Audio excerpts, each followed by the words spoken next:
Habakkuk 2 tables Bible స్టడీలో ఇది 4వ ప్రజెంటేషన్. అర్ధరాత్రి కేక వర్తమానము 3వ భాగము. హబక్కుక్ బైబుల్ స్టడీ ఇది అర్థం చేసుకోవటానికి కొంచెం సమయం పడుతుంది. మీకు వెంటనే ఇవి అర్థమైతే సంతోషమే. ఒకవేళ అర్థం కాకపోతే మీరు ఈ ప్రజెంటేషన్స్ చూస్తూ ఉండండి. మీకు దేవుడు వీటిని అర్థం చేసుకోవడానికి పరిశుద్ధాత్మ శక్తిని అనుగ్రహిస్తాడు. ఈరోజు అర్ధరాత్రి కేక 3వ భాగము మనం ప్రారంభిస్తున్నాం. వాక్యము ప్రారంభించక మునుపు ప్రార్థన చేసుకుందాం.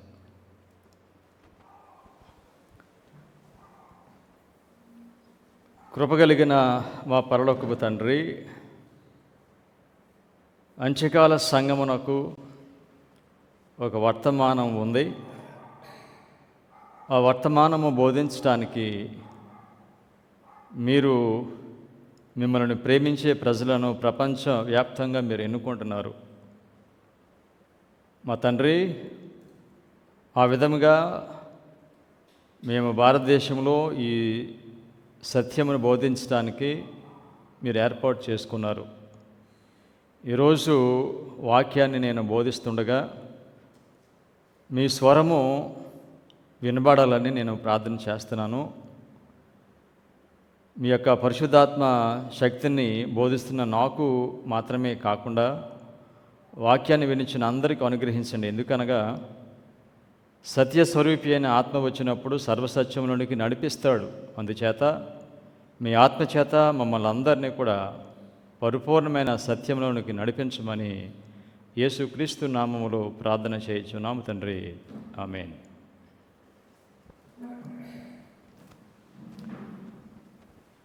అర్ధరాత్రి కేక 3వ భాగము, the mid night cry. William Miller ఆయన అనుచరులు 1843 చార్ట్ని ఉపయోగించి 300 మంది ప్రసంగికులు అమెరికా దేశం అంతా తిరిగి యేసుక్రీస్తు వారు రెండవసారి 1843 మార్చి 21, 1844 మార్చి 21 మధ్య కాలంలో యేసుక్రీస్తు వారు రెండవసారి వస్తున్నారని చాలా గంభీరంగా, చాలా కాన్ఫిడెంట్గా వారు బోధించారు. వారు బోధించినప్పుడు వారు ఉపయోగించిన కాల ప్రవచనములు ఏమిటంటే 2500 ప్రవచనము, 2300 ప్రవచనము, 1335 ప్రవచనము. అయితే యేసుక్రీస్తు వారు రెండోసారి వస్తున్నారు అని వారు మత్తయి సువార్త 25వ అధ్యాయంలో ఉన్న 10 మంది కన్యకుల ఉపమానము, దానియేలు గ్రంథం 18వ అధ్యాయము 8వ అధ్యాయము 14వ వాక్యము, ప్రకటన 14:7, హబక్కుక్ 2వ అధ్యాయము, వీటిని ఆధారం చేసుకుని యేసుక్రీస్తు వారు రెండవసారి వస్తున్నారని వారు చాలా గంభీరంగా బోధించారు. నా వెనక ఉన్న ఈ కుడివైపునున్న చార్ట్ 1843 చార్ట్. ఈ చార్ట్ను ఉపయోగించి వారు, ఈ ప్రవచనాలు ఉపయోగించి వారు ఈ బోధన చేస్తున్నారు. ఈ 300 మంది బోధకులు ఏమన్నారంటే విలియం మిల్లర్ తోటి, మిల్లర్, నేను చెప్పిన క్యాలిక్యులేషన్స్ కరెక్ట్ అయితే యేసుక్రీస్తు వారు ఈ సమయంలో వస్తున్నారని మీరు చెప్పారు గనుక మీరు అయితే అనొద్దు, ఇంకా ఇఫ్ అనొద్దు, ఇంకా ఖచ్చితంగా అవి జరుగుతున్నాయి. మీ ప్రజెంటేషన్స్లో నుండి ఇఫ్ అనే మాటను తీసేయమని విలియం మిల్లర్కి వారు సలహా ఇచ్చారు. విలియం మిల్లర్ ఇఫ్ అనే మాట తీసేసి ఖచ్చితంగా 1843 మార్చ్, 1844 మార్చ్ మధ్యలో ఆయన వస్తారని వీరందరూ బోధించారు. కానీ వారు ఊహించినట్లుగా యేసుక్రీస్తు వారు రెండవసారి రాలేదు. మార్చ్ 21 సాయంత్రం 6 గంటల వరకు చూశారు, యేసుక్రీస్తు వారు రాలేదు. తర్వాత అర్ధరాత్రి 12 గంటల వరకు ఎదురు చూశారు, ఒకవేళ ఈ 12 గంటలకు వస్తారేమని. కానీ యేసుక్రీస్తు వారు రాలేదు. వారికి మొదటి ఆశాభంగము కలిగింది. యేసుక్రీస్తు వారు ఊహించినట్టుగా రానప్పుడు అనేక మంది విలియం మిల్లర్ మూవ్మెంట్ను విడిచిపెట్టి వాళ్ళు వెళ్ళిపోయారు.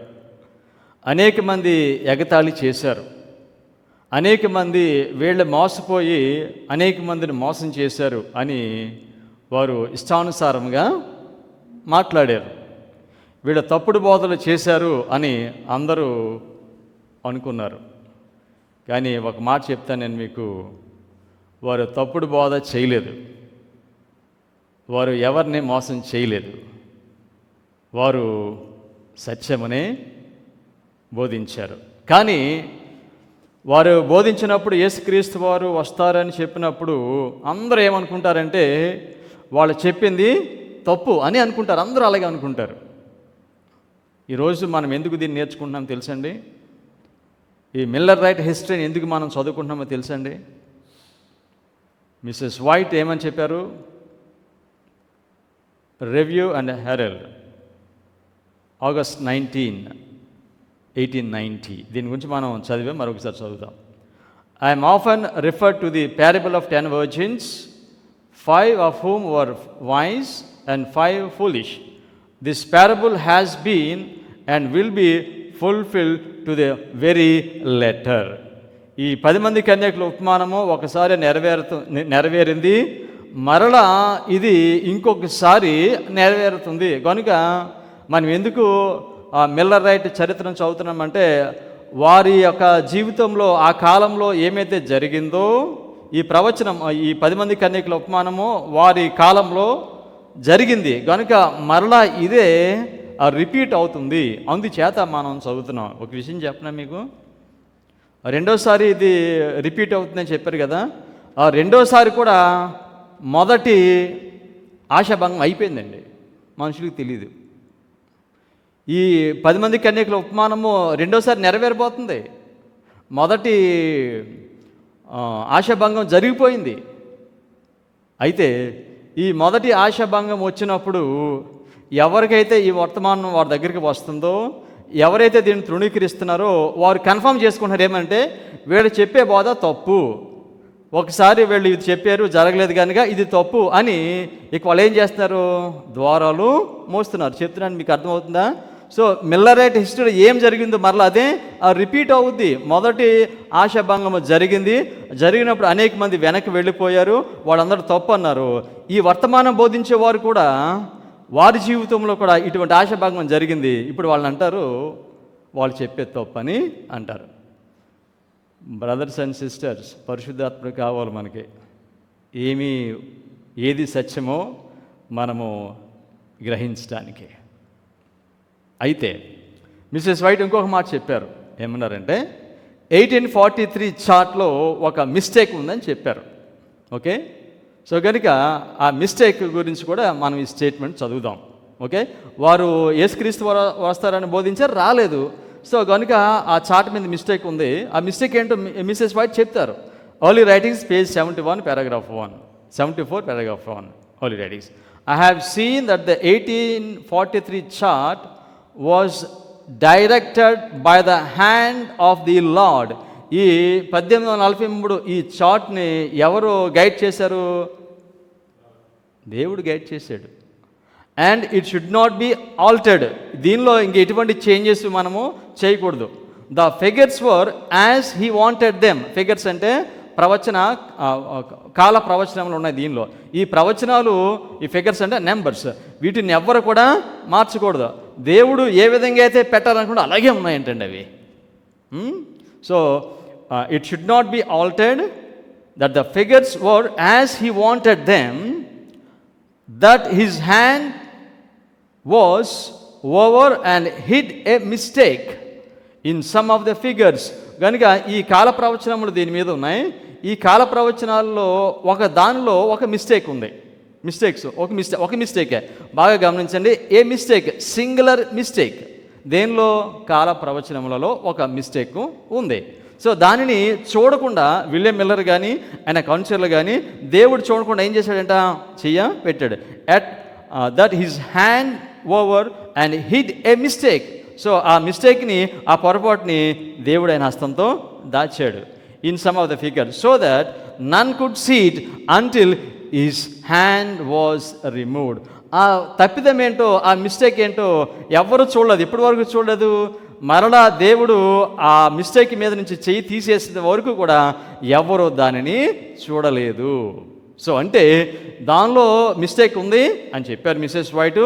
తర్వాత ఆ మిస్టేక్ని ఎక్స్ప్లెయిన్ చేస్తాడు. అంటే ఆ మిస్టేక్ ఏంటో దేవుడు బయలుపరిచాడు. అందుకే చెప్పాడు, ఏమన్నారు ఆవిడ?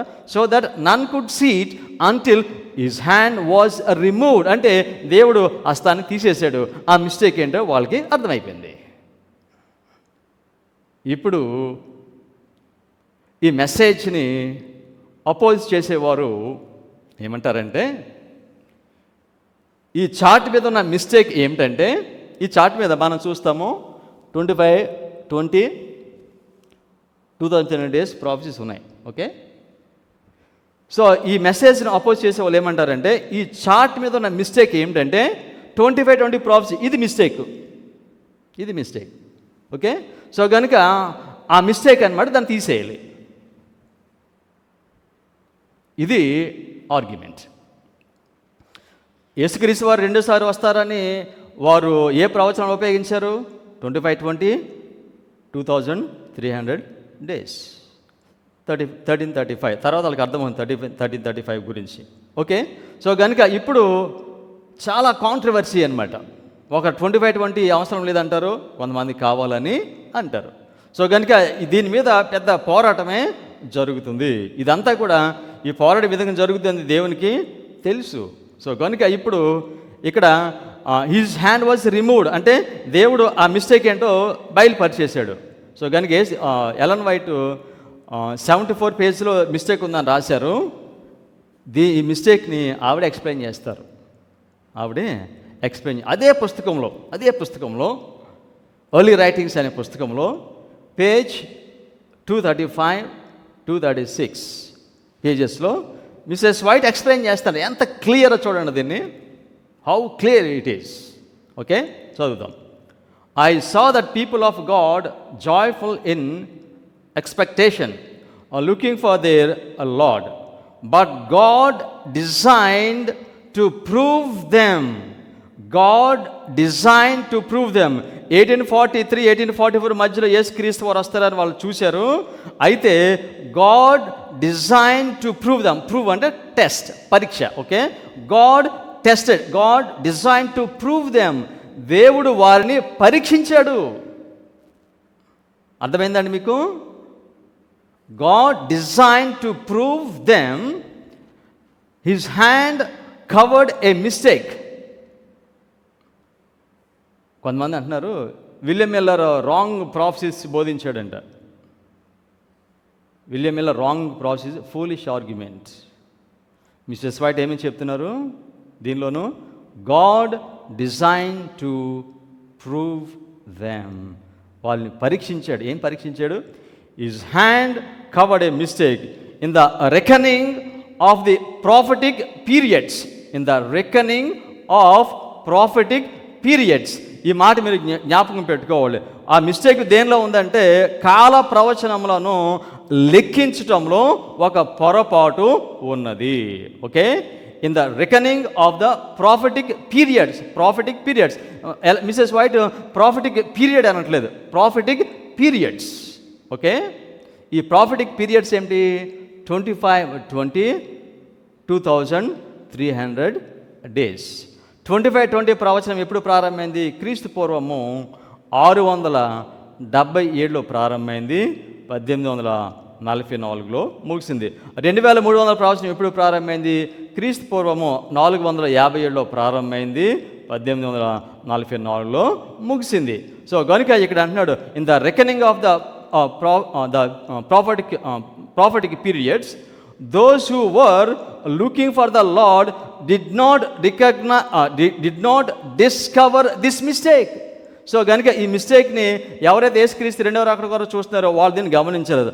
And the most learned man who opposed the time and fail to see it, బాగా మోస్ట్ టాలెంటెడ్ పీపుల్ కూడా ఈ మిస్టేక్ని వారు గమనించలేదు. God design that his people should meet with a disappointment. అంటే God design that his people should meet with disappointment. కనుక దేవుని ప్రజలు వారు ఈ ఆశాభంగమును అనుభవకుండా వెళ్ళాలని దేవుడు ఉద్దేశించాడంటే వాళ్ళని. I saw the wisdom of God in proving them, his people, and giving them a searching test to discover those who would shrink and turn back in the hour of trial. దేవుడు ఎందుకు వాళ్ళకి ఈ పరీక్షను ఇచ్చాడో తెలుసండి? ఎందుకంటే వారికి ఈ పరీక్ష వచ్చినప్పుడు ఎంతమంది స్థిరంగా నిలబడతారు, ఎంతమంది వెనక్కి వెళ్ళిపోతారు. ఎవరిని స్థిరంగా నిలబడతారో తెలుసండి? నిజంగా దేవుని ప్రేమించి వచ్చిన వారు నిలబడతారు. నిజంగా దేవుని ప్రేమించకుండా వారు వచ్చిన వారికి వెనక్కి వెళ్ళిపోతారు. దేవుడు ఏం చేస్తాడంటే రాత్రి చెప్పిన ప్రసంగంలో యేసుక్రీస్తు దగ్గరికి అందరూ వస్తారు, కానీ అందరినీ యేసుక్రీస్తు వారు గుర్తించరు ఆయన. సో కనుక ఇదే విధంగా వీళ్ళు ఈ వర్తమానం బోధించినప్పుడు చాలామంది వచ్చారు, కానీ దానిలో నిజంగా ఆ వర్తమానం అంగీకరించి దేవుని ప్రేమించి వచ్చిన వాళ్ళు కొద్దిమంది ఉన్నారు. కనుక వాళ్ళని సపరేట్ చేయటం కొరకు దేవుడు ఏం చేశాడు? ఈ tested them. Continuous statement. Those who with sincere faith and love had looked for their Savior experienced a bitter disappointment. నిజంగా దేవుని ప్రేమించిన వారు సిన్సియర్ హార్ట్తో ఉన్న వాళ్ళందరూ కూడా నిజంగా వాళ్ళందరికీ నిరాశ కలిగింది యేసుక్రీస్తు వారు రానప్పుడు. Yet the Lord has accomplished his purpose. So కనుక 1844లో మార్చి 22న వచ్చిన ఈ ఆశాభంగము ఇది వారేదో తప్పు బోధ చేయటం వలన, వారు మిస్ క్యాల్కులేషన్ చేయటం వల్ల అది రాలేదండి. ఇది దేవుడు వారు ఆ విధంగా చేస్తున్నప్పుడు దాన్ని అనుమతించాడు ఆయన. వారు చెప్పిన ప్రవచనాలు అన్నీ కూడా కరెక్టే, దానిలో తప్పేమీ లేదు అంటున్నారు. Yet the Lord has accomplished his purpose. కనుక వారు ఆ విధంగా చేశారు, రాలేదు. దేవుడు ఆయన ఉద్దేశాన్ని నెరవేర్చుకున్నాడు. And he had tested the hearts of those who professed to be waiting for his appearing. So ఇందాక ప్రూవ్ అనే మాటకి టెస్ట్ అనే మాట మళ్ళీ మెసేజ్ రాస్తున్నారు. సో కనుక వీళ్ళందరినీ కూడా యేసుక్రీస్తు వారు అక్కడ కొరకు ఎదురు చూసిన వాళ్ళందరినీ కూడా దేవుడు పరీక్షించాడు. They were among them many who had been actuated by no higher motive than fear. చాలామంది ఈ వర్తమానం బోధిస్తున్నప్పుడు యేసుక్రీస్తు వారు రెండోసారి వస్తున్నారు, ఆయన తీర్పు తీర్చబోతున్నాడు అని చెప్పినప్పుడు చాలామంది భయపడిపోయి వచ్చారండి. వాళ్ళు దేవుని యందు ప్రేమతో, వాక్యమందు ప్రేమతో ఆయన దగ్గరికి రాలేదు, భయపడిపోయి వచ్చారు. ఈ లోకల్ చాలామంది క్రైస్తవులు యేసు ప్రభు దగ్గరికి భయపడిపోయి వస్తున్నారు. భయపడి యేసుక్రీస్తు దగ్గరికి రావడం కాదండి. సో కనుక వీళ్ళకి చెప్తున్నాడు, actuated by no higher motive than fear. వాడు భయం వెళ్ళిపోయి ఈ వర్తమానం వినగానే భయం అయిపోయింది. యేసుక్రీస్తు వారు వచ్చేస్తున్నారా, అప్పుడు నేను ఈ వర్తమానం అంగీకరించకపోతే నేను తప్పిపోతానేమని వీళ్ళు జాయిన్ అయిపోయారు వాళ్ళతో పాటు. అందుకని ఇప్పుడు దేవుడు ఏం చేయాలి? వాళ్ళని సపరేట్ చేయాలి. సంఘంలో అదేవిధంగా చాలామంది సంఘంలోనికి వస్తారండి, వాళ్ళు వేరే వేరే బెనిఫిట్స్ని బట్టి, వేరే వాటిని బట్టి. కనుక దేవుడు ఏం చేస్తాడు తెలుసండి? యేసుక్రీస్తు రెండోసారి రాకమునుపు సపరేట్ చేస్తాడు వీళ్ళని. సో ఇప్పుడు అదే జరుగుతుంది ఇక్కడ. Their profession of faith had not affected their hearts or their lives. వాళ్ళు నమ్మారు, కానీ నమ్మినది వారి హృదయాన్ని ఏమీ ప్రభావితం చేయలేదంటండి. యేసుక్రీస్తు వారు వస్తున్నారని నమ్మారంట, కానీ నమ్మి వచ్చారు, కానీ ఈ వర్తమానము వారి హృదయాన్ని ఏమీ ప్రభావితం చేయలేదు. సింపుల్గా వాళ్ళు యేసుక్రీస్తు వారు వస్తున్నారు అనే భయంతో వచ్చారు తప్ప వారు నమ్మిన సత్యము వారిని ఏమాత్రము కూడా ప్రేరేపించలేదు. When the expected event failed to take place, these persons are declared that they were not disappointed. వీళ్ళేమన్నారు? ఈ విధంగా భయంతో వచ్చిన వాళ్ళు, మాకు ఏమీ నిరాశ లేదండి, మాకు సంతోషం, మాకు యేసు ప్రభు రాలేదు మాకు. కానీ ఒక గుంపేంటో చాలా బాధపడిపోతున్నారు, యేసుక్రీస్తు వారు రాలేదని. సో చూసారా దేవుడు ఎలాగా డివైడ్ చేస్తున్నాడను? దేవుని సంఘంలో ఉన్న ప్రజలను కూడా దేవుడు డివైడ్ చేస్తున్నాడు. Statement continues. They had never believed that Christ would come. యేసుక్రీస్తు వారు వస్తారని ఎప్పుడు నమ్మలేదంట వాళ్ళు, కానీ వాళ్ళతో జాయిన్ అయ్యారు భయంతో.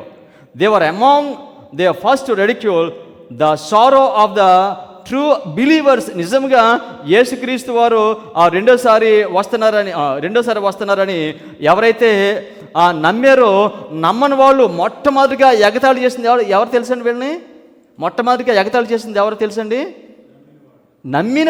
నమ్మని వాళ్ళు. ఎవరైతే దీన్ని నమ్మలేదో వారు ఎగతాళి చేయడం ప్రారంభించారు నమ్మిన వాళ్ళని. Same group. ఇప్పుడు ఈ వర్తమానం బోధించినప్పుడు అలాగే ఉంటుందండి పరిస్థితి. Statement continuous. ఆ మిస్టేక్ అంటే మనకు తెలియాలి కదా. ఇప్పుడు 1843 చార్ట్లో మిస్టేక్ ఉందని చెప్పారు మిస్సెస్ వైట్, దాన్ని ఎక్స్ప్లెయిన్ చేస్తారండి. అదే పుస్తకంలో ఎక్స్ప్లెయిన్ చేస్తారు, వేరే పుస్తకానికి వెళ్ళట్లేదు ఆవిడ. ఓకేనా? Next statement continuous.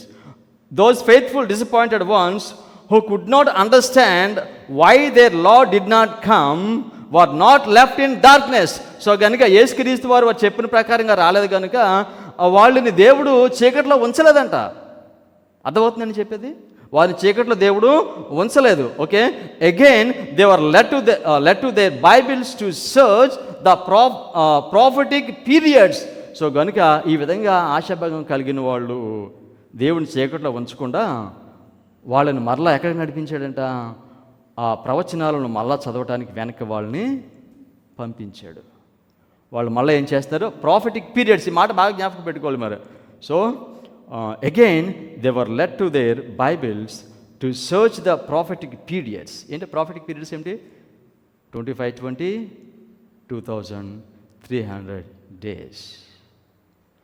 And the Lord had the hand of the Lord was removed from the figures. 74 పేజ్లో మిస్సెస్ వైట్ ఏమన్నారు? Hand was covered the mistake. కానీ 236 పేజ్లో ఏమంటున్నారు? The hand of the lord was removed from the figures. A figures అవి? ఏ కాల ప్రవచనాలు? 2520 2300 days. Okay, and the mistake was explained. So ఇప్పుడు mistake దేవుడు వివరించేశాడు వాళ్ళకి. అంతకుముందు వాళ్ళకి అర్థం కాలేదు, కానీ ఇప్పుడు ఆ ప్రాఫిటిక్ పీరియడ్స్ మీద, ఆ కాల ప్రవచనాల మీద చేతి తీసేసినప్పుడు వాళ్ళకి అవి అర్థమైంది. ఆ మిస్టేక్ ఏంటో చూద్దాం మనం.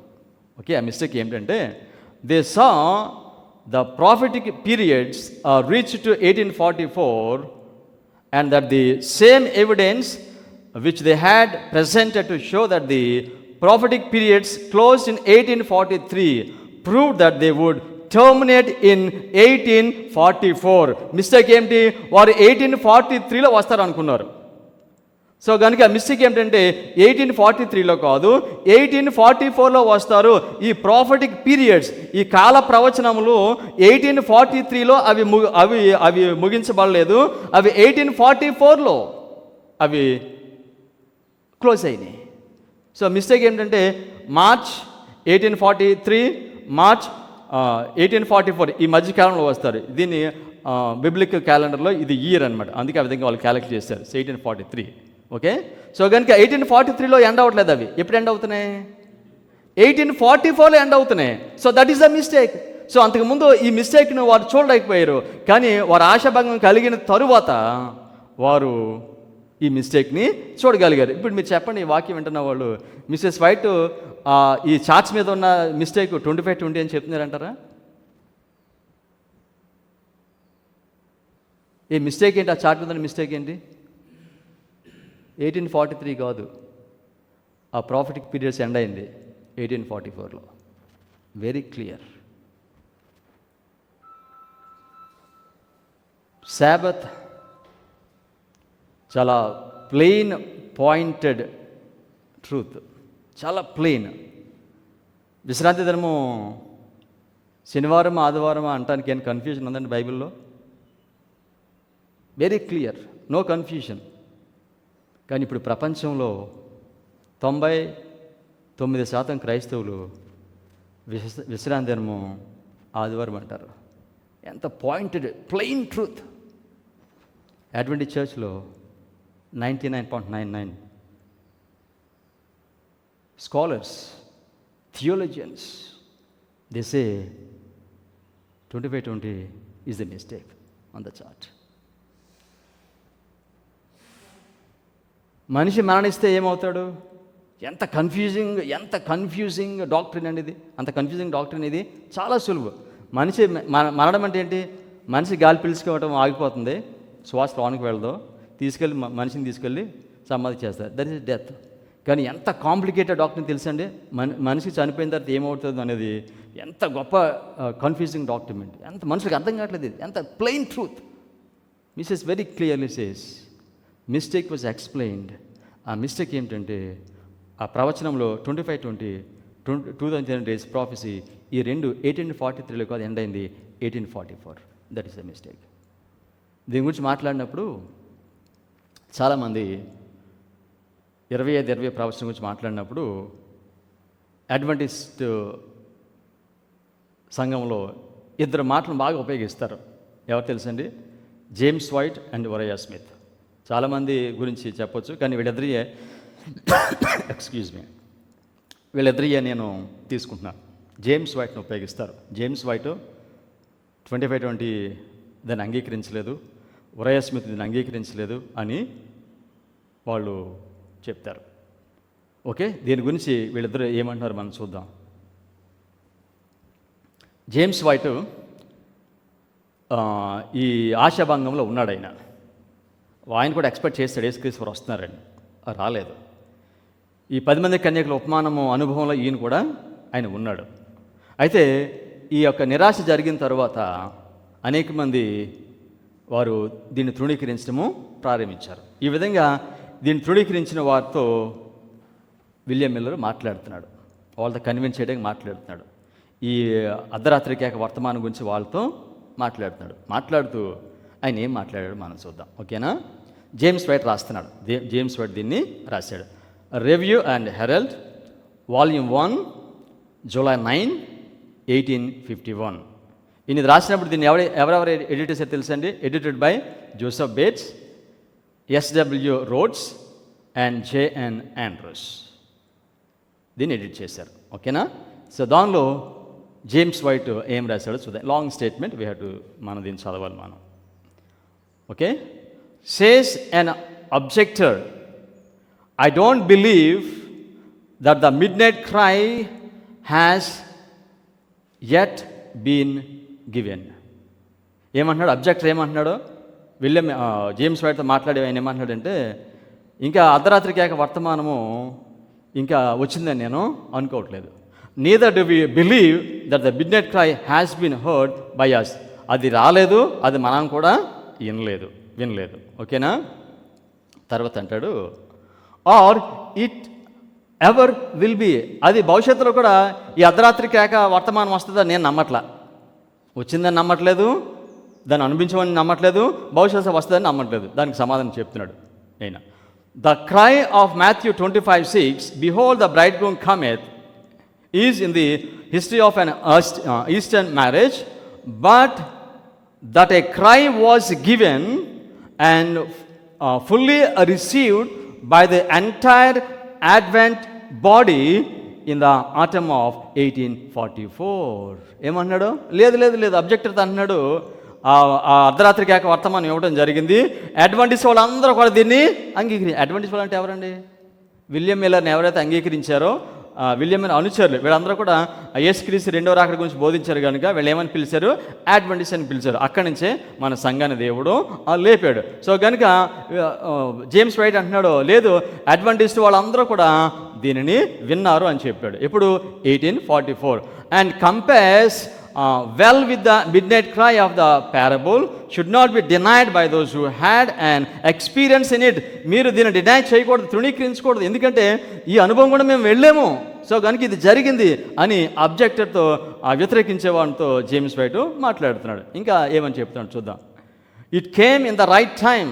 అర్ధరాత్రి కేక వర్తమానం రైట్ టైంలో వచ్చిందంటే it came in the right time. The cry of the parable immediately followed the delay. 10 మంది కన్యకలు పెండ్లి కుమారుడు వస్తున్నాడని వాళ్ళు చూడడానికి వెళ్ళారు, ఎదుర్కోవడానికి వెళ్ళారు. కానీ ఆయన రానప్పుడు వాళ్ళు కొనుక్కి నిద్రించారు. సో అక్కడ ఏముంది? ఆలస్యం ఉంది కదా.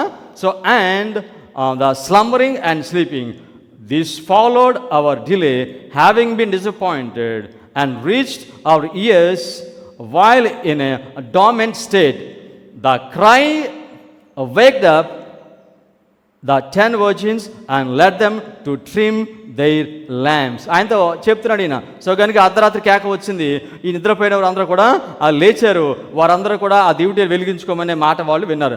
This attended by the power of the spirit. So కనుక అర్ధరాత్రి కేక వర్తమానం నిద్రపోయిన వాళ్ళు లేచారంట. నిద్రపోయిన వాళ్ళు లేవాలంటే ఏమి రావాలని చెప్పాడు? attended by the power of the Spirit, aroused the Advent people and led them to search the Bible as never before and to consecrate themselves and their worldly possessions holy to the Lord. చెప్పాడు. So ఈ వర్తమానం వచ్చింది, ఈ యొక్క పరిశుద్ధాత్ముడి ద్వారా వీళ్ళు లేపబడ్డారు. వీళ్ళందరూ కూడా వారి జీవితాలను దేవునికి సమర్పించుకున్నారు. ఎప్పుడు చదవనట్లుగా బైబిల్ మళ్ళీ వెనక్కి వెళ్ళి దాన్ని చదవటము ప్రారంభించారు అని చెప్తారు. ఓకేనా? ఇంకా ఏం చెప్తున్నారు చూద్దాం. James White statement continues. Those who gave the cry that the Lord would come at the 7th month. 7th month అంటే 7వ నెల 10వ తారీఖున వస్తారని మనకి ఇన్వెస్టిగేటివ్ జడ్జిమెంట్ జరుగుతుంది, ప్రాయశ్చిత్త దినము. సో కనుక 7వ నెల 10వ తారీఖు, అందుకని 7th month మూమెంట్ అని దీన్ని చెప్పారు. దీన్ని ఆ విధంగా చెప్పవచ్చు, లేకపోతే మార్చి నుంచి అక్టోబర్ వరకు 7వ నెల. సో 7th month మూమెంట్ అనమాట. Okay, those who gave the cry that the Lord would come at the 7th month 1844 clearly saw that the prophetic periods reach to the time. మళ్ళీ ఏమి ఉపయోగిస్తున్నాడైనా?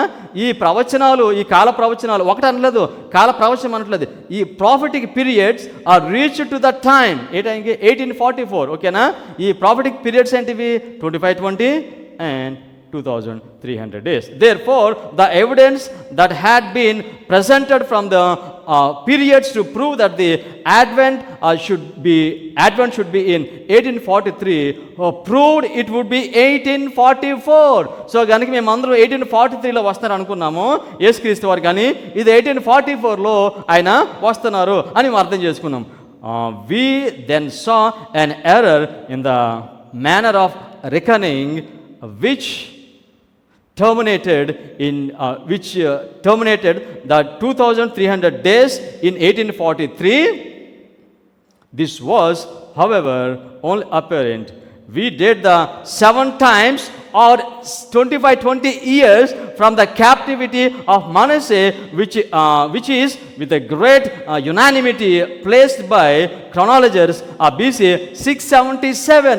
సో కనుక James white మాట్లాడుతూ వారి యొక్క అనుభవం గురించి మాట్లాడుతూ, మేము ఈ ప్రాఫిటిక్ పీరియడ్స్ని మేము మిస్ క్యాలిక్యులేట్ చేసాము, అయితే 1843లో వస్తారు అనుకున్నాము, 1843లో కాదు 1844లో వస్తున్నారు అని చెప్పి ఆయన ఏ ప్రాసెస్ ఉపయోగించాడు ఇక్కడ? ఆ 2300 ప్రవచనము 25-20. Is it clear? సో 2025 ప్రవచనం ఎప్పుడు ప్రారంభమైంది? క్రీస్తు పూర్వము 677. Continue statement. The date is only one we have ever reckoned from for the commencement of this period, and subtracting BC 677 from 25-20 years, then remained AD 1843. We, however, did not observe that it would require 677 full year BC and 1843 full year AD to complete 25-20 years.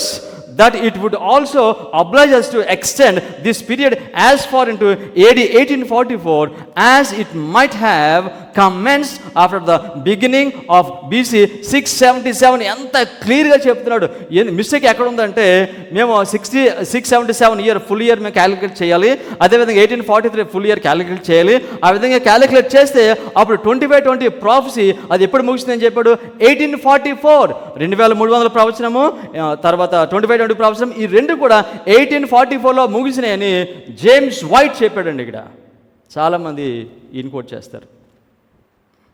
ఓకేనా? ఇంకా James white ఏమని చెప్పాడు తెలుసైనా? 1856లో 7 times or 25-20.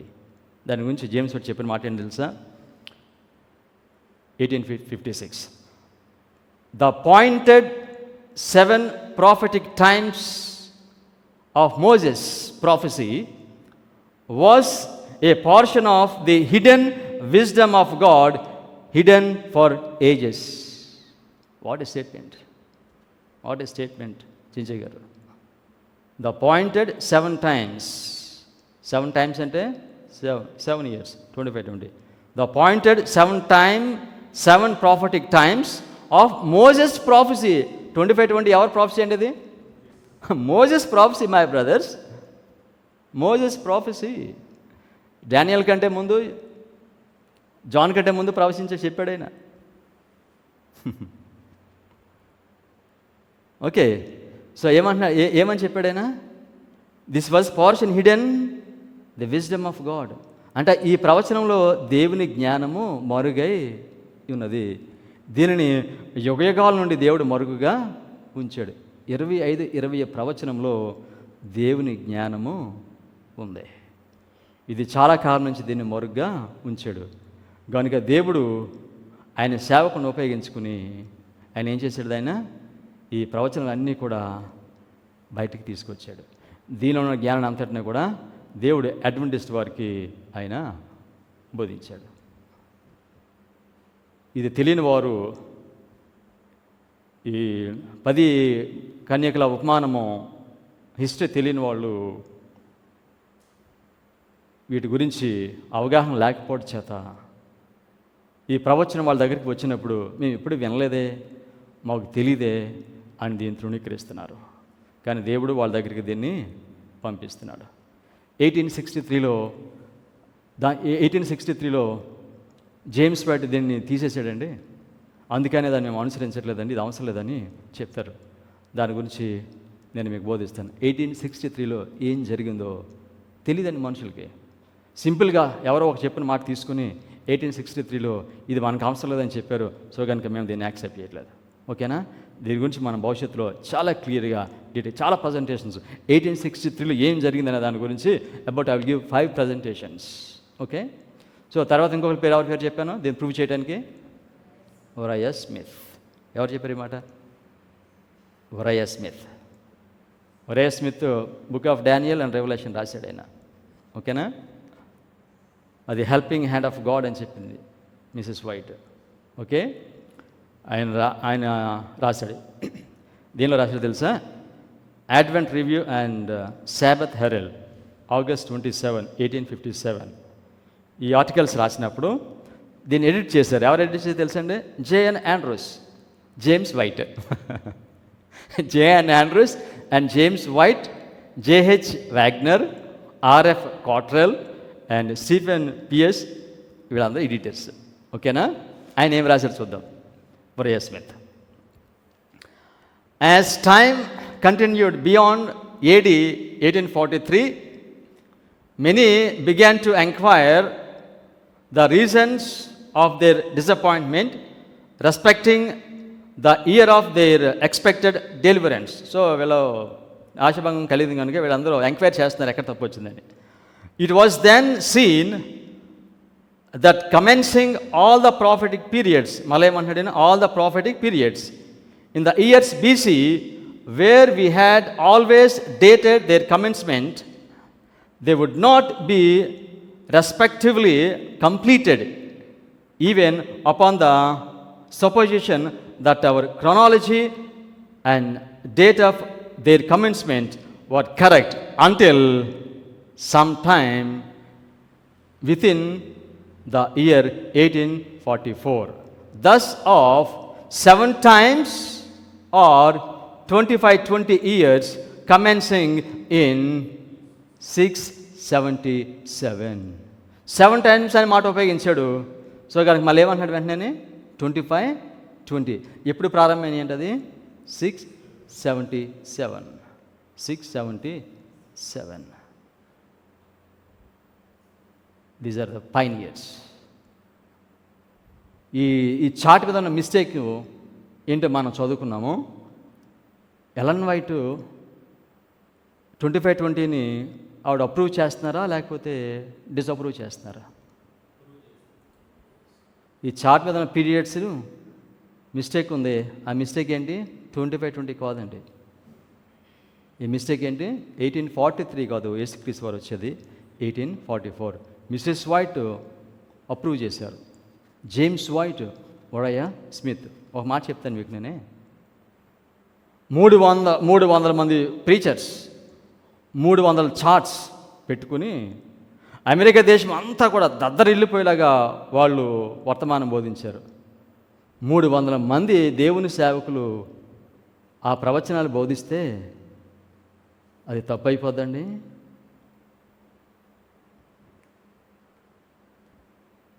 నేను చెప్పాను second ప్రజెంటేషన్లో, Adventist వారు ప్రవచన సారమును బైబిల్ని వారు తృణీకరించడం ప్రారంభించారని. మీరు అనుకోవచ్చు ఇది ఆశ్చర్యంగా ఉందేంటి, వాళ్ళు తృణీకరించడం ఏంటి అనుకోవచ్చు. నిజంగా పరిశుద్ధ గ్రంథమును ప్రవచన సారమును దేవుని ప్రజలు తృణీకరిస్తున్నారు. వారు తృణీకరిస్తున్నారు కనుకనే ఈ చాట్ను వాళ్ళు అంగీకరిస్తారు. దేవుని హస్తము ఇది రాసిందంట. ఎలా తెలుసు మీకు దీన్ని తృణీకరిస్తున్నారని? మీరు ఈ యొక్క ప్రజెంటేషన్ చివరిలో ఒక స్టేట్మెంట్ చేస్తానండి ఈ ప్రవచన సారం నుండి.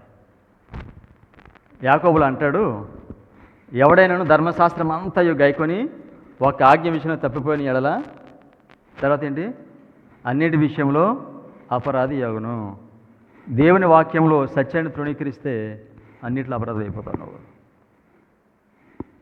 సర్వసత్యములోనికి పరిశుద్ధాత్మని నడిపిస్తాడండి.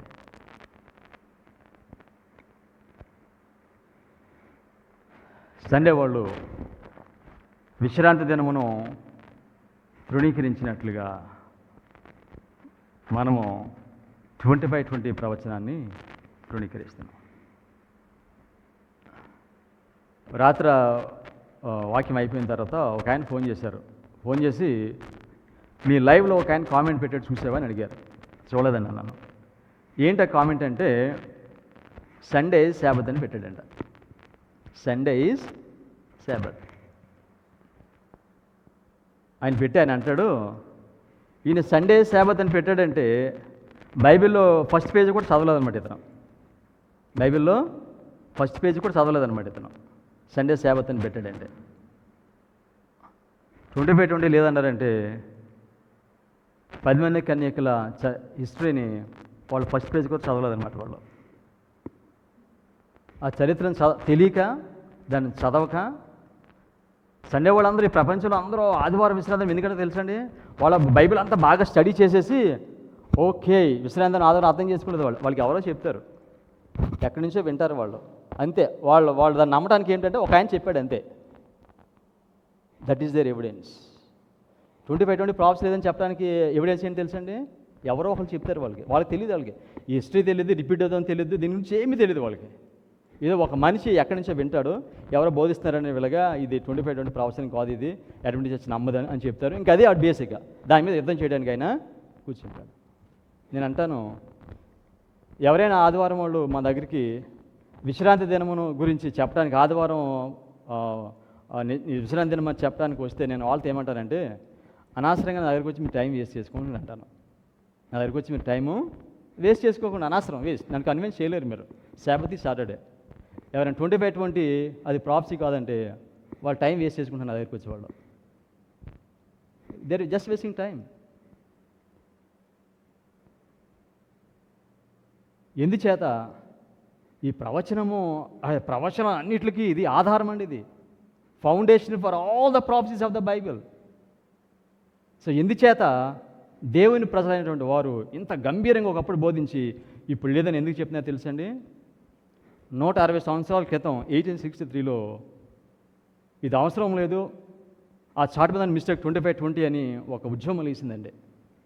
దాన్ని ఆధారం చేసుకుని 160 ఇయర్స్ నుండి, ఇప్పుడు నా వయసు దాదాపుగా 50 సంవత్సరాలు, ఓకేనా?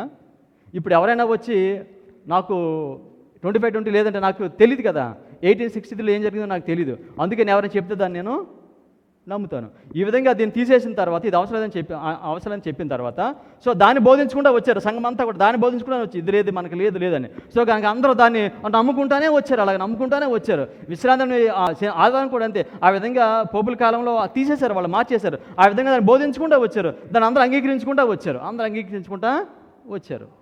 సో కనుక దీనిని తృణీకరించడానికి కారణం ఏమిటంటే, ఈ విధంగా దీన్ని దాదాపుగా 161 సంవత్సరం నుంచి ఇది లేదని చెప్పుకుంటూ వస్తున్నారు. కానీ అది ఉందని ఇప్పుడు చెప్తే వాళ్ళకి అది ఎప్పటి నుంచో విన్నారు కనుక వాళ్ళకి తెలియదు అనమాట.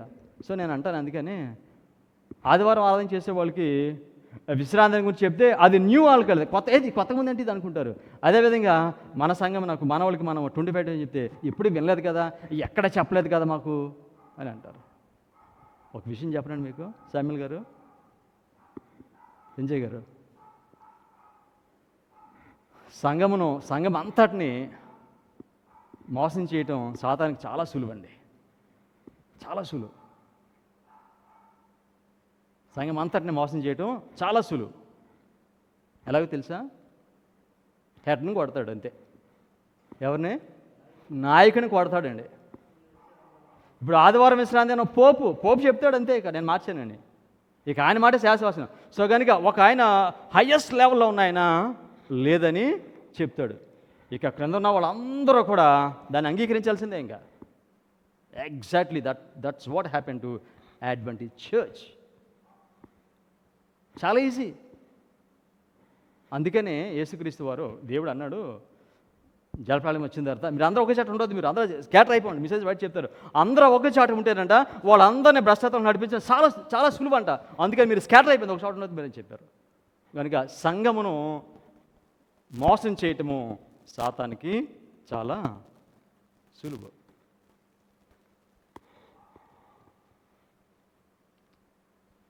బైబిల్ని నమ్మాలా, చర్చిని నమ్మాలా? బైబిల్ నమ్మాలి. ఏమంటా తెలుసండి, మా చర్చ్ దీన్ని లేదని చెప్తుంది. సో కనుక సాతానుడు ఎలా మోసం చేశాడో చూడండి. మా సంఘం దీన్ని ఇది ప్రవచనం కాదని చెప్తుంది, దీన్ని తీసేసింది ప్రవచనం కాదని. సో కనుక మేము వాళ్ళు చెప్పిన మాట వింటాం. నేను అంటాను 25 బైబిల్లో ఉంది, ఏమి నమ్ముతాను? చర్చిది నమ్ముతావా, బైబిల్ నమ్ముతావా?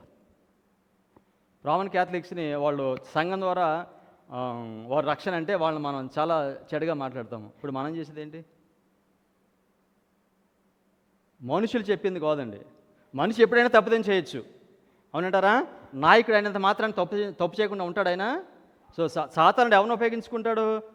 ప్రవచన సారం నుండి బైబిల్ నుంచి మనం చూస్తే నాయకులను ఉపయోగించుకుంటాడు. సో కనుక ఒక హెడ్ని కొడితే పైన ఉన్న మనిషి తప్పుదని చేస్తే అది అందరూ కూడా దాన్ని అనుసరించాలి. విశ్రాంతి దినము శనివారం కాదండి, ఆదివారం. కరెక్టేనంటారు అది ఆలోచన? ధర్మశాస్త్రము శిలువలో కుట్టివేయబడింది, నమ్ముతారు మీరు? ఎవరైనా సరే బాగా వినండి మీరు, ఎవరైనా సరే 25 ప్రవచనం కాదంటే కనుక మీరు ఒకటే గుర్తుపెట్టుకోండి, అసలు ఏమి ఈ చరిత్ర మీద ఆయనకి ఏమీ తెలియదు. ఆయనకి తెలియదు. ఏమీ తెలియకుండా ఎక్కడో 2-3 మాటలు విని వచ్చి మనతో మాట్లాడుతున్నాడు. లేదన్నాడంటే ఇమ్మీడియట్గా మీరు అర్థం చేసుకోవాల్సిందే ఇదే. ఎందుచేతనంటే ఇది బైబిల్ ఉంది. ఈ విధంగా విశ్రాంతి దినముని సాతానుడు పోపుల మత వ్యవస్థ ద్వారా దీని విశ్రాంతి నకిలీ విశ్రాంతి దినాన్ని తీసుకుని వచ్చాడు. దానిని బోధించడం కొరకు దేవుడు ఎవరు లేపాడండి? సెవెంత్ డే అడ్వెంటిస్ట్ చర్చ్ని లేపాడు. నిజమైన విశ్రాంతిని గురించి బోధించాలి. ఈ అంత్యకాలంలో దేవుడు అదేవిధంగా ఈ ప్రవచనం గురించి బోధించడానికి దేవుడు కొంతమంది విశ్వాసులను ఆయన లేపాడు.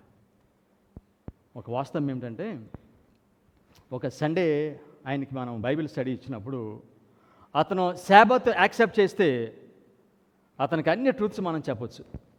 ఆయన శాబత్ రిజెక్ట్ చేశాడంటే ఇంకా లైట్ ఇంకా అడ్వెంటిస్ట్ లైట్ ఆయనకి ఇవ్వలేము మనం. ఇంకా శాబత్ యాక్సెప్ట్ చేస్తే, so through శాబత్ we can give all the light that God give to our church.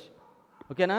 So ఆయన శాబత్ రిజెక్ట్ చేశాడంటే ఆయన ఇంకేమీ చెప్పలేము మనం. ఇంకా ధర్మశాస్త్రం గురించి చెప్పలేము, గుడార సేవ గురించి చెప్పలేము, ఇన్వెస్టిగేటివ్ జడ్జ్మెంట్ గురించి చెప్పలేము, ఇంకేమీ చెప్పలేము అతనికి. కానీ శాబత్ యాక్సెప్ట్ చేస్తే ఆయనకి చాలా వెలుగు వస్తుంది. అంత్యకాలంలో జీవించే అడ్వెంటిస్ట్ వారికి 25 ప్రాఫెసీ వాళ్ళు అంగీకరిస్తే దీని ద్వారా దేవుడు చాలా వెలుగును ఇస్తున్నాడు. దీనిని కనుక తృణీకరిస్తే అక్కడితో stop, no more light for them, they will be in the darkness. 25 ప్రవచనం ఏంటో తెలుసండి? అది చాలాసార్లు అనుకుంటాం ప్రవచనం అంటే ఓకే ఇప్పుడు ప్రారంభమైంది, ఇప్పుడు ముగిసింది, అదే కదా ప్రవచనం అనుకుంటారు. ఈరోజు ప్రాముఖ్యమైన సంగతి, prophecy is a message. Please somebody tell me back. Prophecy is what? Message. ప్రవచనం అంటే దేవుని దగ్గర నుంచి వచ్చే వర్తమానము. సో కనుక 25-20 ప్రవచనము, దట్ ఈజ్ ఎ మెసేజ్. సింపుల్గా ఇది ప్రవచనం కదా, దీనిలో ఏముంది అనుకుంటున్నారు? ఇది మెసేజ్. ఎలాగో చెప్పమంటారు మీకు? యూదులు యేసుక్రీస్తు వారిని తృణీకరించారు. యేసుక్రీస్తు వారు వచ్చినప్పుడు ఆయన అర్థం చేసుకోలేదు, వాళ్ళు ఆయన గ్రహించలేదు అసలు యేసుక్రీస్తు దేవుని కుమారుడని.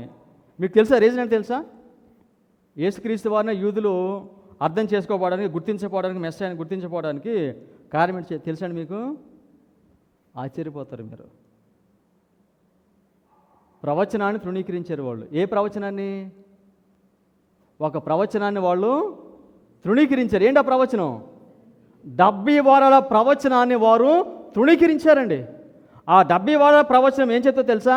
యేసుక్రీస్తు వారు ఎప్పుడు పుడుతున్నారో, ఎగ్జాక్ట్గా ఎప్పుడు చనిపోతున్నారో చాలా క్లియర్. ఈ ప్రవచనాన్ని, ఈ ప్రవచనం ఏంటి? 70 weeks prophecy is a message. What message is that?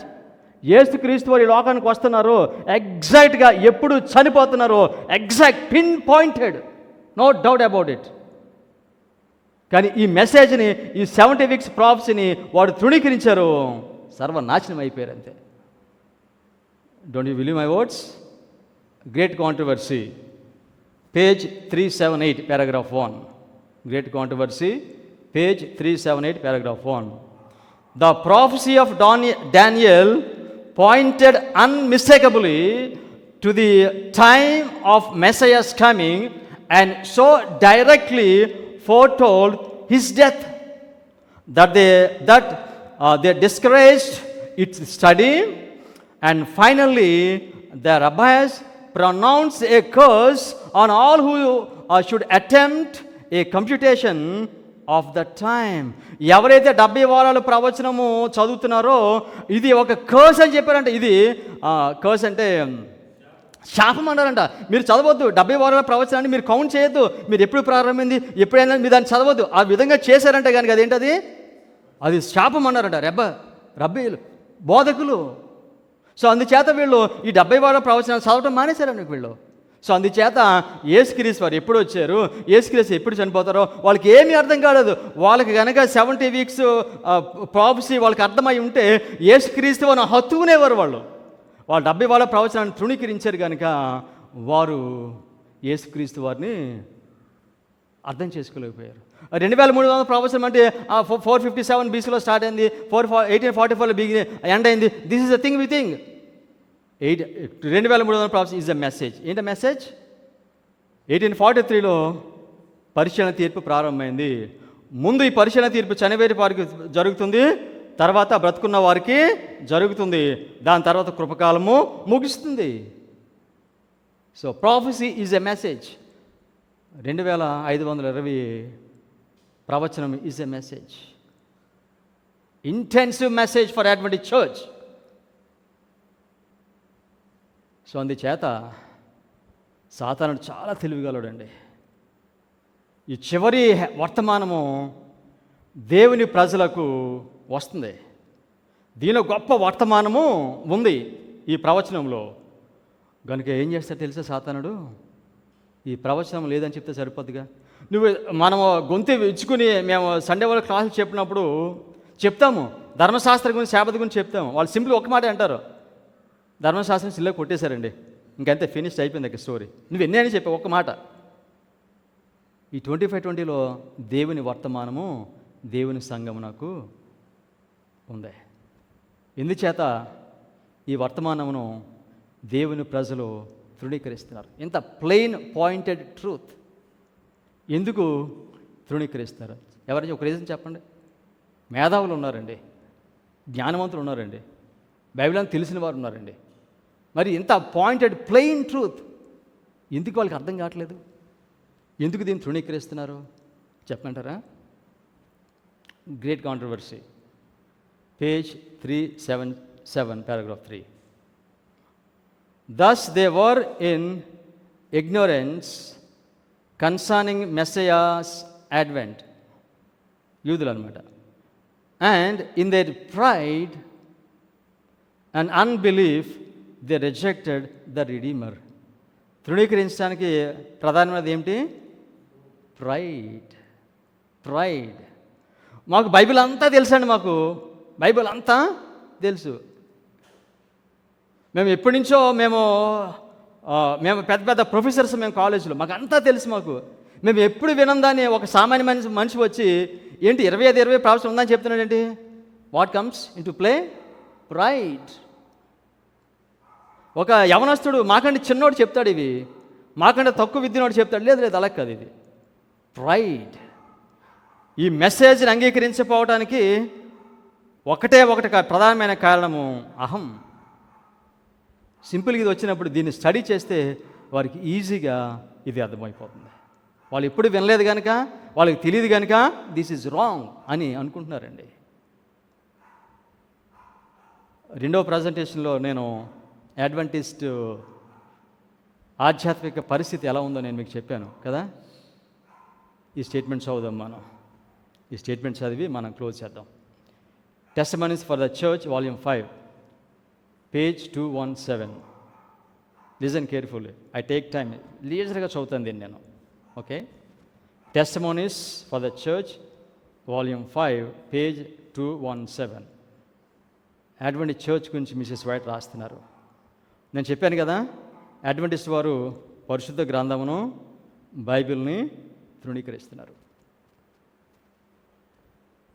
I am filled with sadness when I think of our condition as a people. Adventist చర్చ్ని చూసినప్పుడంట ఆవిడకి ఐఎమ్ ఫిల్డ్ విత్ సాడ్నెస్, నాకు చాలా విచారం కలుగుతుందండి. The Lord has not closed heaven to us. ఎంత strong statement తెలుసండి ఇది. The Lord has not closed heaven to us అంటే ఈ పాటికే దేవుడు అసలు మనకి పరలోకాన్ని మూసేసి ఉండాలి. మన పరిస్థితిని బట్టి, మనకి ఇచ్చిన వెలుగేంటి, మనం ప్రవర్తించే విధానం ఏంటి, మనం బోధించేది ఏంటి, దీన్ని బట్టి దేవుడు మనకి ఎప్పుడో ఆ ద్వారాలు మూసేసి ఉండాలి. కానీ అంటున్నారు దేవుడు ఇంకా ద్వారాలు మూయలేదు. ఈ బుక్ ఎప్పుడు రాసేది తెలుసా మిసెస్ వైట్? 1898. అంటే దాదాపుగా 135 సంవత్సరాల క్రితం రాశారు. అంటే 135 సంవత్సరాల క్రితము ఈ యొక్క దేవుని ప్రజల యొక్క కండిషన్ ఈ విధంగా ఉందంటే ఇప్పుడు ఎలా ఉంటుందంటారు? ఒకసారి ఆలోచించేయండి. I am filled with sadness when I think of our condition as a people. The Lord has not closed heaven to us, but our own course of continual backsliding has separated us from God. What a statement it is. దేవుని ప్రజలు దేవుడి నుంచి వేరుపరిచి పడిపోయారంట, వాళ్ళు separate అయిపోయారంటండి. వాళ్ళు దేవుడిచ్చిన సత్యం నుంచి వాళ్ళు వెనక్కి వెళ్ళిపోతున్నారు కనుక ఏమైపోయింది, వాళ్ళు సపరేట్ అయిపోతున్నాడు. దేవునికి ఆయనకి సంబంధం లేదని చెప్తుంది మాట. ఎప్పుడు 135 years ago. The Lord has not but our course of continual black sliding has separated us from God. దాని రీజన్ అంటే చెప్తుంది ఇక్కడ. Pride. What is that? Pride, covetousness and love of the world have lived in the heart without fear, banishment or condemnation. ఏ మాత్రం భయం లేదంట దేవుని ప్రజలకి. దేవుడు మమ్మల్ని తృణీకరిస్తాడేమో, మమ్మల్ని శిక్షిస్తాడేమని ఏమీ భయం లేకుండా వారు దేనిలో ఉన్నారో తెలుసండి, వాళ్ళు లోకాన్ని వారు ఎంజాయ్ చేస్తున్నారు. వాళ్ళు grievous and presumptuous sins have dwelt among us. మనలో గ్రీవియస్ సిన్స్, భయంకరమైన పాపాలు దేవుని ప్రజల్లో ఉన్నాయంట. And yet the general opinion is that the church is flourishing and the peace and spiritual prosperity are in all her borders. పరిస్థితి ఈ విధంగా ఉంటే ఆ గ్రీవియస్ సిన్స్ ఉన్నారు. దేవునికి ఈ సంఘమునకు ఎడబాటు వచ్చేసింది. ఎప్పుడో ఈ సంఘమునకు పరలోకాన్ని ద్వారం క్లోజ్ చేసేయాలి, ఇంకా ఆయన క్లోజ్ చేయలేదు. ఈ పరిస్థితి ఈ విధంగా ఉండగా ఏమనుకుంటున్నారు? The general opinion is that the church is flourishing. Church చాలా అభివృద్ధి చెందింది. ఏంటి ఆ బిల్డింగ్స్ చూస్తాడు, ఆ బిల్డింగ్స్ అవి చూసి ఈ కట్టడాలు చూసి ఈ చర్చ్ చాలా ఫ్లరిష్ అయిపోతుంది అనుకుంటున్నాడు దేవుని సంఘము. Deception my brothers and sisters. ఆ స్పిరిచువల్ కండిషన్ ఏమీ బాగోలేదు అసలు. Statement continues. The church has turn back from following Christ our leader. ఆయన దేవుని సంఘము ఆయన నాయకుడైన క్రైస్తును, యేసుక్రీస్తు అని అనుసరించడం మానేశారంటండి. అనుసరించడం మానేసి మనం చాలా అభివృద్ధి చెందిపోతుంది అని మనము అనుకుంటున్నాం. And is steadily retreating towards Egypt. Egypt represents లోకం వైపు మనం వెళ్తున్నాం. The testimonies, listen carefully now, the testimonies are unread, unappreciated. What are the testimonies? మనం చదివేదే ప్రవచన సారం. ఏం చేస్తున్నారు? నేను చెప్పాను కదా, వాళ్ళ ప్రవచన తృణీకరిస్తున్నారని. The testimonies are unread, unappreciated. Mr White ద్వారా దేవుడు ఆధ్యాత్మిక సంపదను మనకిస్తే ఇప్పుడు దాన్ని చదవని వాళ్ళు, లెక్క చేయని వాళ్ళు, ఇది అసలు ప్రవచనమే, ఇవి ఆత్మానుసారంగా రాయబడ్డవి కాదు అని చెప్పేవాళ్ళు అనేక మంది ఉన్నారండి. సో అన్రెడ్, అన్అప్రిషియేటెడ్ ఆధ్యాత్మిక నిధిని. ఇంకేమన్నారు? God has spoken to you, light has been shining from His word and from the testimonies. So దేవుని ప్రజలకు ఆ వెలుగు ఎక్కడి నుంచి వస్తుంది? దేవుని వాక్యము నుండి, ప్రవచన సారము నుండి. ఈ రెండింటి నుంచి దేవుని ప్రజలకు వెలుగు వస్తుంది. మరి ఎన్నింటిని తృణీకరిస్తే ఎలాగా? Okay, so light has been shining from his word and from the testimonies, and both have been what? Both have been slighted and disregarded, not by words. నేను చెప్పాను, నా సొంతంగా మాట్లాడిన జ్ఞానం లేదండి. బైబిల్ నుంచి కానీ ప్రవచన సారం గురించి మాత్రమే మాట్లాడతాను నేను. దేవుని ప్రజలు వాళ్ళు పరిశుద్ధ గ్రంథాన్ని, ప్రవచన సారాన్ని both have been slighted and disregarded. Let each put the question to his own heart, how have we fallen into the state of spiritual feebleness and dissension? ప్రతి ఒక్కరు, ప్రతి అడ్వెంటిస్ట్ తను ప్రశ్న అడగాలంట, మనం ఎందుకు ఇటువంటి పరిస్థితుల్లో మనము పడిపోయాము? ప్రతి ఒక్కరు examine your heart, judge your courts. మీ హృదయం మీరు పరిశీలన చేసుకోండి.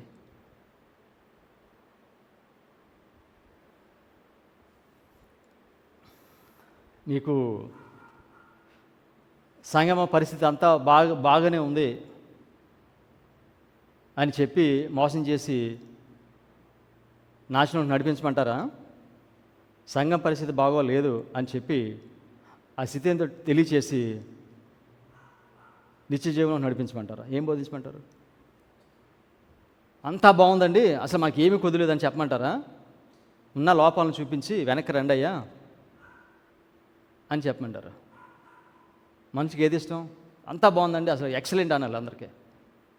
అది కాదండి. ఒక ఆవిడ డాక్టర్ దగ్గరికి వెళ్తే డాక్టర్ డయాగ్నోస్ చేసి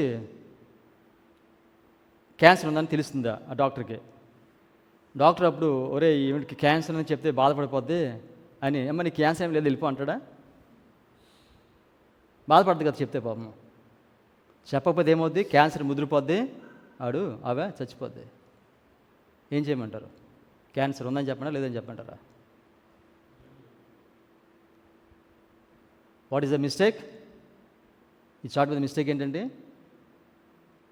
2520 కాదు, 1843 కాదు, 1844. అందుకని ఈ చార్ట్ని 1853 ఇంకొక చార్ట్ చేశారు. ఈ చార్ట్ చేసినప్పుడు దీనిలో ఏముంది?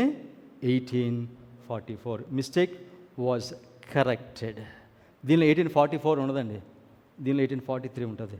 దీన్ని కరెక్ట్ చేశారు 1844.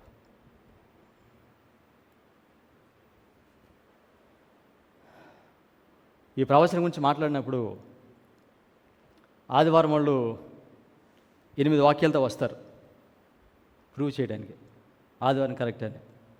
2020 బోధించినప్పుడు కొన్ని ఇన్వాలిడ్ క్వశ్చన్స్ వస్తారు మన దగ్గరికి. అటువంటి వాళ్ళు ఎవరు వచ్చినా సరే పరిశుద్ధ గ్రంథం నుండి, ప్రవచన సారం నుండి వాటన్నిటికీ సమాధానాలు ఉన్నాయి. వాటన్నిటికీ సమాధానాలు ఉన్నాయి. యేసుక్రీస్తు వారు, చాలామంది అనుకుంటారు యేసుక్రీస్తు వారు క్రొత్త నిబంధనలో ఉన్నారనుకుంటారు. కానీ యేసుక్రీస్తు వారు బైబిల్ అంతా ఉన్నారు. అవునంటారా? లేకపోతే ఓన్లీ కొత్త నిబంధనేనా? ఆది కాలం నుంచి ఉన్నారు యేసుక్రీస్తు వారు? మొత్తం అంతా ఉన్నారు. 25 ప్రవచనము యేసుక్రీస్తు వారు బైబిల్ అంతా ఉన్నట్లుగా 25 ప్రవచనం బైబిల్ అంతా ఉంది. నేను ఈ ప్రజెంటేషన్స్ ఎన్ని వస్తాయి అని చెప్పాను, 100 అని చెప్పాను. ఎందుకు తెలుసండి? ఇవన్నీ ఎక్స్ప్లెయిన్ చేయాలి. 25 ప్రాఫెసీ బైబిల్ అంతా ఉంది. ఒక మాట చెప్తే మీకు, సత్యమును అసత్యమని రుజువుపరచడము ఎవరి తరం కాదు. విశ్రాంతి దినం ఆదివారం ప్రూవ్ చేయడం ఎవరి తరం కాదండి. 20 రాంగ్ ప్రూవ్ చేయడం ఎవరి తరం కాదు. Because it is truth. ఆఖరికి ఒక మాట చెప్తాను దీని గురించి మీకు. హిడెన్ విజ్డమ్ 25 హిడెన్ విజ్డమ్ అండి మెచ్చించి గారు. ఆఖరికి ఒక మాట చెప్తాను మీకు. 10 మంది కన్యకల ఉపమానము ఒకసారి నెరవేరింది, మరలా నెరవేరుతుంది కదా, మరలా నెరవేరుతుంది. ఈ 10 మంది కన్యకల ఉపమానము ఎవరి లైఫ్లో నెరవేరింది? మిల్లర్ రైట్స్ వారి కాలంలో నెరవేరింది, వారికి అనుభవం ఉంది. మరలా అడ్వెంటిస్ట్ వారి దానిలోనే మరలా ఇది నెరవేరుతుంది. ఈ ఉపమానం నెరవేరినప్పుడు ఏం జరుగుతుందంటే, దేవుడు సపరేట్ చేస్తాడు. బుద్ధి కలిగిన స్త్రీలను, బుద్ధి లేని స్త్రీలను సపరేట్ చేస్తాడు ఈ 10 మంది కన్యకల ద్వారా. ఓకే, ద క్వశ్చన్ ఏమిటంటే, మరి ఈ 10 మంది కన్యకల ఉపమానం మళ్ళీ రిపీట్ అవుతుంది కదా, మరి ఇది రిపీట్ అవునప్పుడు నువ్వు ఎలా గుర్తిస్తావు? How you will identify when this parable will be repeated? ఈ ప్యారబుల్ రిపీట్ అయినప్పుడు ఏమి గుర్తించిందో తెలుసండి? 25 prophecy will recognize its repetition. 10 మంది కన్యకల ఉపమానము మరలా రెండోసారి నెరవేరుతుందని మనకు తెలియజేసే వర్తమానం ప్రాఫెసీ ఏంటి తెలుసా? 25 అందుచేత సాతాను చాలా తెలివిగలడు. ఈ ప్రవచనము మరలా ఈ యొక్క 10 మంది కన్యకల ఉపమానం మళ్ళా రిపీట్ అవుతుందంటే కనుక దేవుని సంఘంలో ఉన్నవారు, దేవుని ప్రజలు వేరుపరచబడతారు. సాతాను ఉద్దేశం ఏంటంటే సంఘాన్ని అంతటినీ నాశనం చేయాలి. అటువంటి సంఘాన్ని ఎవ్వరూ ఉండకూడదు, మొత్తం సమూలు నాశనం చేసేయాలి యూదులను చేసినట్లుగా.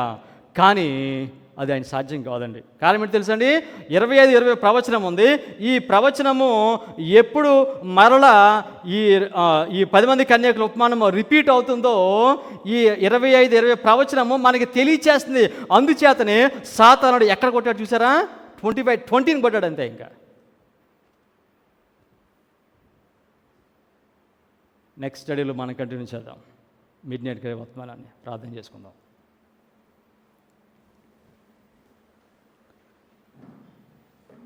కృపగలిగిన మా పరలోకపు తండ్రి, మీ అపారమైన ప్రేమ చేత, కృపచేత